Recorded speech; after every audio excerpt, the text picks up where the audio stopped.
5 काम हैं शरीयत चाहती है कि हम ये काम करें। कौन से? सबसे ऊपर फर्ज, फिर वाजिब, सुन्नत मुअक्कदा, सुन्नत गैर मुअक्कदा और 5वां काम मुस्तहब। इनके अपोजिट 5 काम हैं जो शरीयत चाहती है कि हम ना करें। उनकी दर्जाबंदी क्या है? सबसे ऊपर हराम, मकरू तहरीमी, इसाअत, मकरू तंजीही, खिलाफ औला। ये 5 और 5 10 चीजें हैं। 5 काम वो हैं जो शरीयत कहती है करो, उनकी दर्जाबंदी है, और 5 काम है जो शरीयत कहती है कि ना करो, उनकी भी दर्जाबंदी है।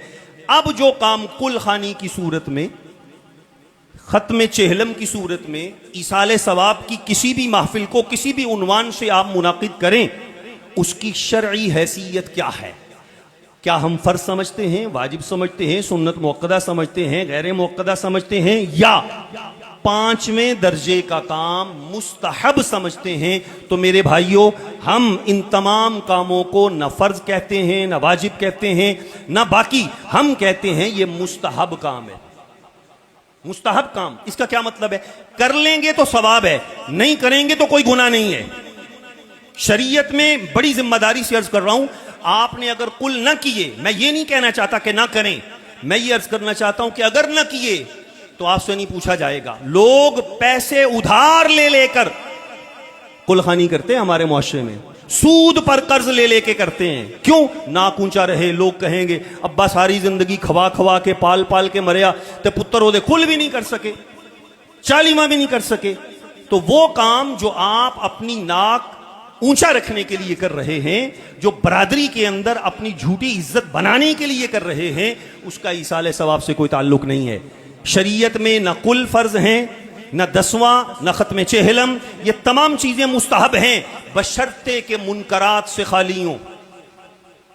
जो सबसे पहले काम है, सुनिए, उलमा तो जानते हैं, तलबा भी जानते हैं, मैं अपने दूसरे भाइयों से अर्ज कर रहा हूं। सबसे पहला काम, कोई बंदा फौत हो तो शरीयत कहती है उसकी छोड़ी हुई जायदाद में से उसकी तजहीज़ो तकफीन का बंदोबस्त करो। अगर कोई अपनी तरफ से कर दे तो अच्छी बात है, ना कर सके तो उसकी छोड़ी हुई जायदाद में से, उसके बाद जो बाकी बचे उसमें से उसका कर्ज उतारो। अगर कोई रिश्तेदार अपनी तरफ से उतार दे तो अच्छी बात है, नहीं तो फिर मरहूम की जायदाद में से, उसके तरके में से उसका कर्ज उतारो।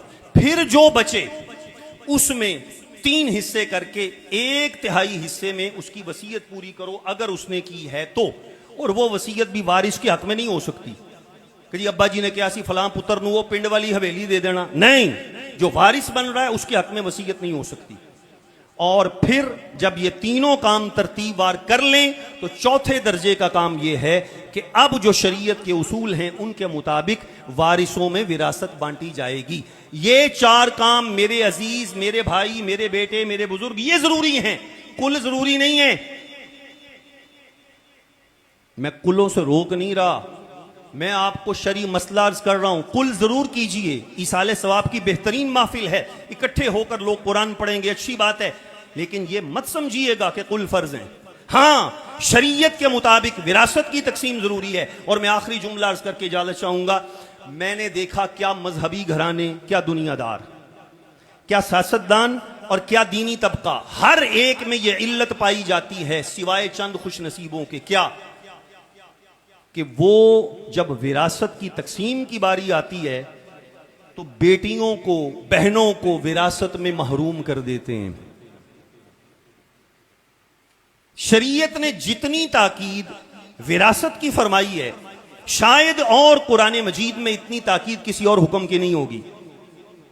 ये यूसीकुमुल्लाह वसीयतम मिनल्लाह फरीदतम मिनल्लाह तिल्का हुदूदुल्लाह, चौथे पारे के सूरह निसा की दूसरी रुकू की आयतों में अल्लाह ने 5 ताकीदें फरमाई हैं, और आखिर में फरमाया जो अल्लाह की हदों को क्रॉस करेगा अल्लाह उसे भड़कती हुई आग में दाखिल करेगा।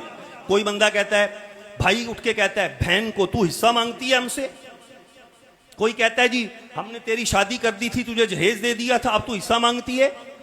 एक जगह कसूर में मेरी महफिल थी तो एक बंदा उठ के आया, उसने कहा जी असल बात यह है कि बहनें भाइयों के हक में ना अंगूठे लगा देती हैं, अदालत में जाकर दस्तबरदार हो जाती हैं, अपना हक छोड़ देती हैं। मैंने कहा क्यों छोड़ती हैं? कहा जी उनको भाइयों से प्यार होता है।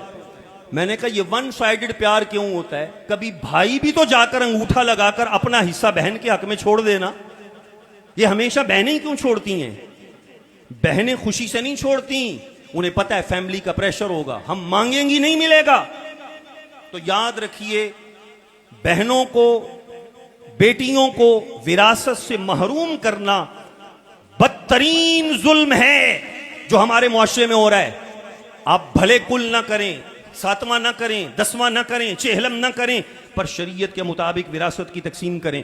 और यह कह देना ये मैं शरी मसला अर्ज कर रहा हूं, और जी बहन ने ज़बानी माफ कर दिया था, नहीं, शरीयत कहती है, ये देखे मेरे हाथ में, ये जो बहन का हिस्सा बना है ना, 2 लाख, 10 लाख, 20 लाख, 50, जितना भी है, ये बहन की झोली में डाला। फिर बहन कहती है भाई मैं माफ करती हूं, तुझे वापस देती हूं, तो ये मुआफी है।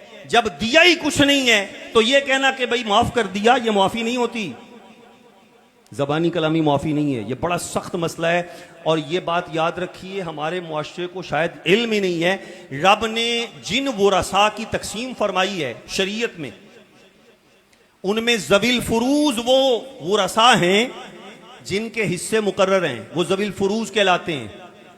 और मैं अपने भाइयों की खिदमत में अर्ज करना चाहता हूं, कान खोल के सुनिए, वो ज़विल फुरूज टोटल 12 लोग हैं, मर्द उनमें सिर्फ 4 हैं, औरतें 8 हैं। 8 औरतें हैं जिनके हिस्से शरीयत ने मुकर्रर फरमाए हैं। तो हमारे मुआशरे में बेटियों को, बहनों को सारी जिंदगी बेचारी मांगती रहती हैं और मांगती मांगती दुनिया से चली जाती हैं, उन्हें महरूम कर दिया जाता है। खुदा के लिए इस मसले को समझिए। आज की ये महफिल अगरचे क़िबला हाफिज़ अब्दुल रहीम रहमतुल्लाह ताला अलैह के ईसाले सवाब के लिए थी, लेकिन मैंने मुनासिब और मौजू जाना कि अपने भाइयों की खिदमत में शरी मसला भी अर्ज कर दूं। अल्लाह तबारक व तआला क़िबला हाफिज़ साहब के दरजात को बुलंद फरमाए। हमारे तमाम असातिज़ा, इस जामिया के मुआविनीन, मुंतज़िमीन, जिन्होंने पहली ईंट रखने से लेकर आज तक किसी भी जिहत से इदारे की खिदमत की है, अल्लाह तबारक व तआला उनके मरातिब में, दरजात में बुलंदियाँ अता फरमाए, और हम सबको दीन मतीन की कामिल खिदमत की तौफीक अता फरमाए। अपने महबूब मुकर्रम सल्लल्लाहु अलैहि वसल्लम के सदके जिस्मानी सेहत, अकीदे की दुरुस्तगी और ईमान की सलामती के साथ ज़िंदा रखे। आमीन। व आखिरु दावाना अल्हम्दुलिल्लाह।